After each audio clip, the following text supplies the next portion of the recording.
नमस्कार साथियों, आप सभी का हमारे YouTube चैनल एक्सीलेंट क्लास पे मैं स्वागत करता हूं। साथियों, आज के वीडियो में हम गणित शिक्षण विधियों की लगभग 30 प्रश्नों की क्लास लेने वाली है।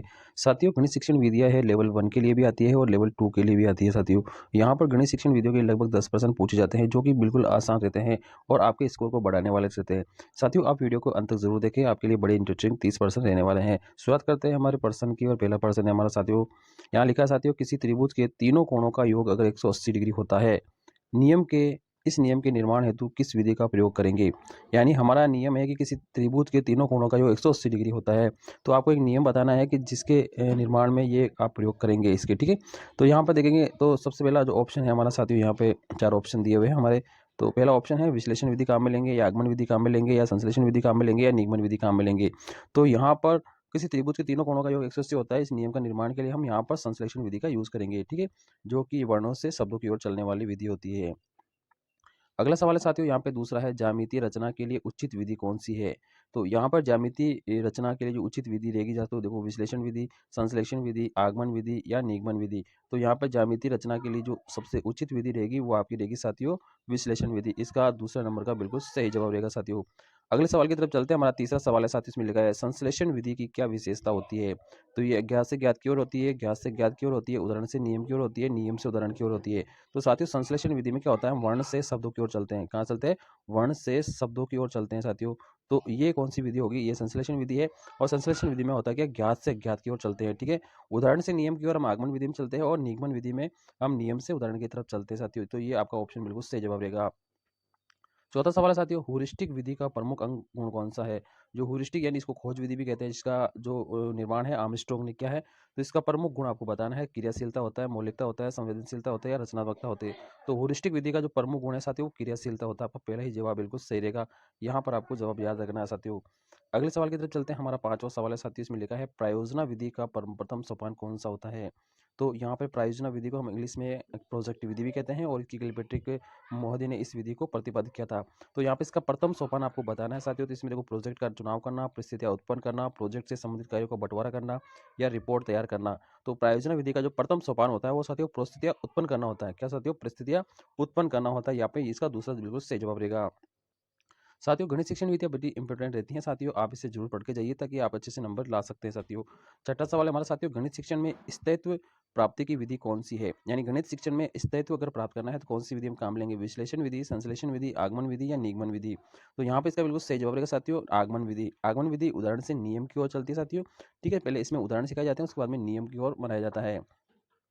हमारा सातवां सवाल है, अज्ञात से ज्ञात की ओर जाने वाली विधि कौन सी है। अज्ञात से ज्ञात की ओर चलने वाली, ठीक है। तो आगमन विधि है साथियों, उदाहरण से नियम की ओर चलती है। निगमन विधि है जो नियम से उदाहरण की ओर चलती है, ठीक है।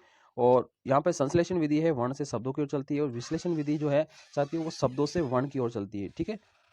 तो यहाँ पर अज्ञात से ज्ञात की ओर बताना है, तो जो विश्लेषण विधि होती है साथियों, उसमें क्या होता है, अज्ञात से ज्ञात की ओर चलते हैं, ठीक है। इसका बिल्कुल सही जवाब रहेगा। आठवें सवाल की बात करेंगे, यहाँ पे लिखा साथियों, पाठ्यक्रम संगठन की प्रकरण विधि उपयोगी नहीं है। यानी अगर आप पाठ्यक्रम का संगठन कर रहे हैं तो ऐसी कौन सी है जो विधि उपयोगी नहीं रहेगी। यानी कौन सी कक्षाओं के लिए उपयोगी नहीं रहेगी, बड़ी कक्षाओं के लिए, छोटी कक्षाओं के लिए, सभी कक्षाओं के लिए, उपरोक्त में से।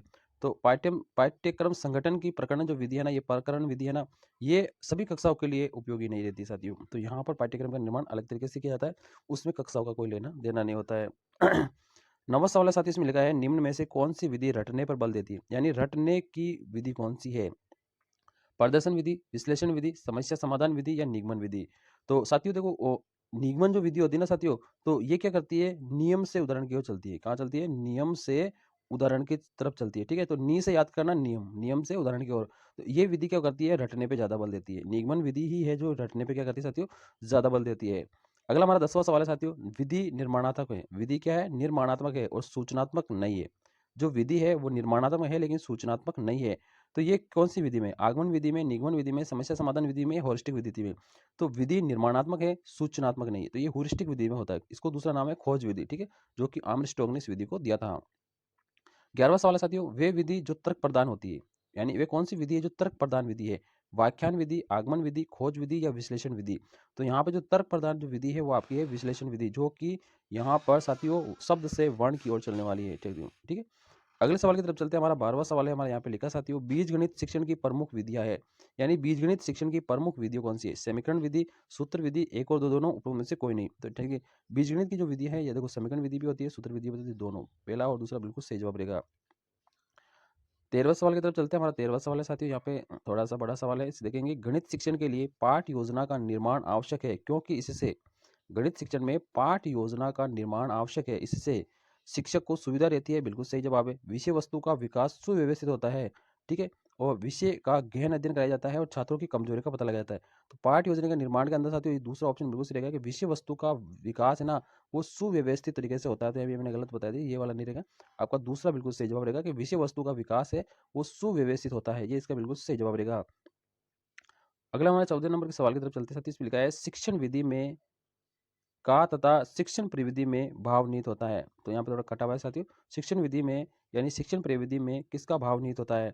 क्यों तथा कब, कैसे तथा किसके साथ, कहाँ तथा क्यों, किसके साथ तथा कैसे, यानी कौन सा भाव निहित रहता है? तो इसका जवाब बिल्कुल सही रहेगा दूसरा साथियों, कैसे और किसके साथ, ये बिल्कुल इसका सही जवाब रहेगा। 15वां सवाल है हमारा यहाँ पे साथियों, किस विधि में छात्र विशिष्ट से सामान्य की ओर अग्रसर होता है? विशिष्ट से सामान्य की ओर अग्रसर होता है, वो विधि कौन सी है?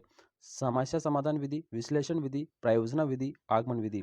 तो आगमन विधि में ही क्या होता है साथियों, विशिष्ट से सामान्य की ओर चलते हैं, जबकि निगमन विधि में सामान्य से विशिष्ट की ओर चलते हैं।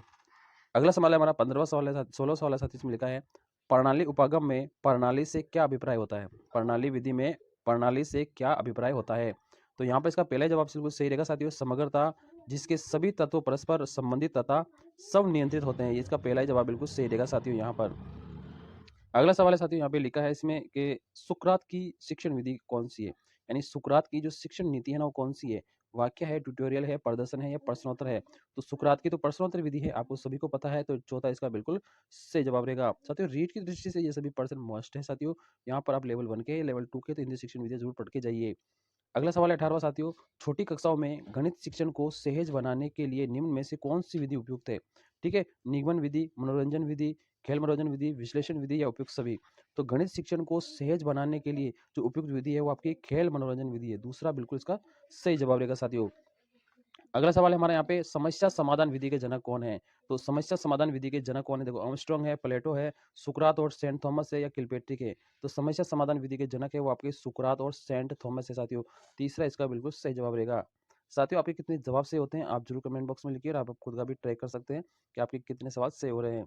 20वां सवाल है, गणित शिक्षण के दौरान उदाहरणों के द्वारा शिक्षण कराया जा रहा है तथा उसके बाद नियम को प्रतिस्थापना की जाती है, ये गणित शिक्षण की कौन सी विधि है?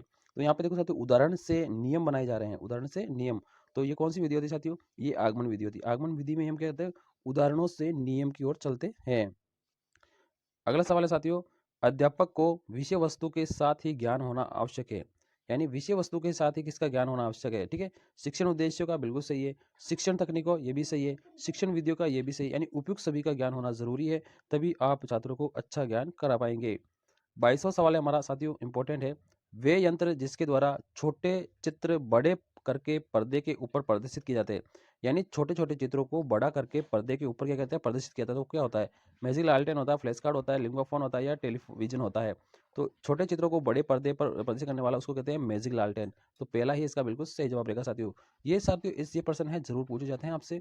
अगला सवाल है हमारा, यहाँ पर सवाल है अगला साथियों, श्याम पट उपयोगी साधन है शिक्षण का, क्रियात्मक कार्य का, विज्ञान कक्ष का या कविता लिखने का? तो श्याम पट है ना, ये शिक्षण का ही साधन होता है, इससे हम क्या करते हैं, बच्चों को शिक्षण करवाते हैं, इस पे लिख के, तो शिक्षण का माध्यम होता है। साथियों ये सवाल भी बड़ा इंपॉर्टेंट है, आप इसे जरूर पढ़ के जाइए। वे प्रोजेक्टर जिसमें छात्रों से चक्षु संपर्क बना रहता है तथा जिसमें वस्तु की परछाई वक्ता के क्या करती है, पीछे बनती है, तो वो क्या कहलाता है? ठीक है, तो overall projector, film projector, slide projector या एपिडोस्कोप? तो छात्रों से चक्षु संपर्क बना रहता है और वस्तु की जो परछाई है वो वक्ता के पीछे बनती है, तो ये ओवरहेड प्रोजेक्टर होता है, जिसे OHPBM कहते हैं साथियों। अगला सवाल है साथियों 25वां हमारा सवाल है साथियों, मॉड्यूलर अप्रोच में प्रयुक्त मॉड्यूलस किस सिद्धांत पर आधारित होते हैं? मनोवैज्ञानिक तरह सिद्धांत पर, तत्परता के सिद्धांत पर, निरीक्षण अध्ययन के सिद्धांत पर या उपयुक्त में से कोई नहीं? तो ये साथियों होता है मनोवैज्ञानिक तरह के सिद्धांत पर आधारित होता है। 26वां सवाल हमारा साथियों, ये इंपॉर्टेंट सवाल है यहाँ पे, अभिकर्मित अनुदेशन का सही क्रम कौन सा है? तो अभिकर्मित अनुदेशन का सही क्रम आपको बताना है, तो यहाँ पे 4 ऑप्शन है, तो इसका सही जवाब रहेगा दूसरा बिल्कुल, कि पहले पढ़ना, उसके बाद लिखना, उसके बाद जाँच, उसके बाद अग्रसर और लास्ट में आपका होता है साथियों परीक्षण। तो यही अभिकर्मित अनुदेशन का बिल्कुल सही क्रम रहेगा, आपको ये ज़रूर याद करके जाना साथियों, ये आपका मोस्ट सवाल है। 27वां सवाल है हमारा यहाँ पे साथियों से लिखा है कि उद्देश्य निर्माण का मुख्य स्रोत कौन-सा नहीं है? यानी उद्देश्य के निर्माण का मुख्य स्रोत कौन-सा नहीं है? व्यक्तिगत आवश्यकता, समाज की आवश्यकता, ज्ञान की आवश्यकता या विज्ञान की आवश्यकता? तो यहाँ पर साथियों देखिए कि यहाँ पर उद्देश्य निर्माण का जो मुख्य स्रोत है ना, वो विज्ञान की आवश्यकता नहीं रहता है। यानी विज्ञान की आवश्यकता मुख्य निर्माण का मुख्य स्रोत नहीं रहता है, बाकी ये तीनों ही रहेंगे। 28वां सवाल है हमारा साथियों, सर्वाधिक प्रभावशाली शिक्षण सामग्री है। तो सर्वाधिक प्रभावशाली शिक्षण सामग्री कौन-सी है? प्रक्षेपित होती है, अप्रक्षेपित होती है या क्रिया आधारित प्रत्यक्ष अनुभव होता है या उपयुक्त में से कोई नहीं। तो सर्वाधिक प्रभावशाली जो शिक्षण सामग्री होती है ना, वो क्रिया पर आधारित प्रत्यक्ष अनुभव वाली होती है साथियों। तो ये आपका ये वाला तीसरा ऑप्शन बिल्कुल सही जवाब रहेगा। साथियों आज का और अंतिम सवाल है हमारा तीसवा, गणित शिक्षण में कक्षा उपयोगी उद्देश्यों के निर्धारण में कौन से बिंदु को ध्यान में रखना आवश्यक है? यानी गणित शिक्षण में कक्षा उपयोगी उद्देश्यों के निर्धारण में कौन सा बिंदु है जो ध्यान में रखना आवश्यक है? देखिए विषय वस्तु की विशेषता ये भी ध्यान रखना चाहिए, विद्यार्थियों का स्तर ये भी ध्यान रखना चाहिए, अपेक्षित व्यवहारगत परिवर्तन ये भी ध्यान रखना चाहिए, उपयुक्त सभी यानी इसमें उपयुक्त सभी आएगा साथियों। साथियों यहाँ पर ये हिंदी गणित शिक्षण वीडियो के लगभग 30% थे साथियों। वीडियो को लाइक, चैनल को सब्सक्राइब जरूर करें। थैंक यू, धन्यवाद।